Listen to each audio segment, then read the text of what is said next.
As rúas de Santiago encheronse onte de manifestantes pedindo a defensa do galego.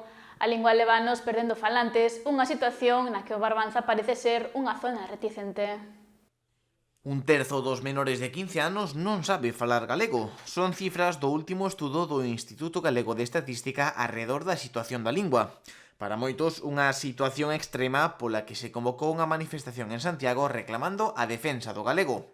Esta situación de perda de falantes é máis notoria nas cidades e dispar en canto ás comarcas galegas. A do Barbanza é unha das que mantén os falantes ao longo dos anos. Con todo, non todos os habitantes da zona o ven cos mesmos ollos. Non é que me dé a sensación. Ti escoitas a calquera pola rúa, os nenos sobre todo, e xa ves que todos falan castelán, ou casi todos.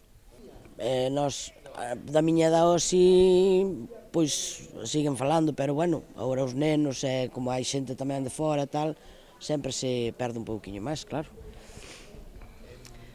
Eu creo que sí, ven povos pequenos e así non tanto, pero eu creo que nas cidades, nas grandes cidades, sí, cada vez falase menos. Eu a miña filla intento falarlle todo o que podo, pero sí, eu creo que sí se vai notando un pouquiño a pouco. Non, eu penso que agora a xuventude usa máis o galego que antes. O galego eu penso que agora non é que este de moda, pero sí que se utiliza máis, hai máis cultura co tema da danza e de todos estes bailes galegos, agora a xente nova anímase máis a este tipo de actividades. Axuda moito a que a xente nova, rapaces e todo, pois se animen e estén máis como que se inculca máis o galego para a xente nova. Entre os principais culpables desta situación da lingua, moitos sinalan as institucións por non protexela o suficiente. Outros, pola contra, apuntan directamente a pais, nais e familiares por non transmitir o galego ás novas xeracións. Eu creo que máis ben a de tontería dos pais. Que non lle enseñan, que non... Teremos o complexo ese de que o galego que é menos que o castelán, pero bueno, cada un alá que se entenda.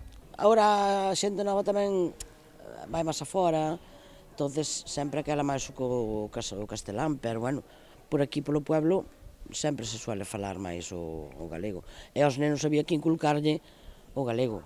A parte de que o castelán, pero o galego é a nosa lingua. Hai que reivindicala e potenciala, porque así como os cataláns potencian o catalán, nós temos que reivindicar o noso galego.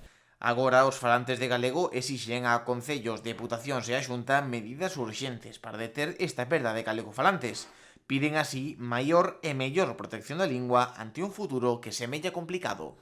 As institucións xogan un rol moi importante. Se as institucións non estimulan non poñen os medios para que a xente vexa que o galego é unha lingua como calquera outra, non lle vexo moito futuro, a verdade que non lle vexo moito futuro. Eu penso que é fundamental inculcarlle aos rapaces a lingua nosa, propia. Se ti non pos da túa parte por inculcarlle a túa fala, pois evidentemente eles non as van a practicar.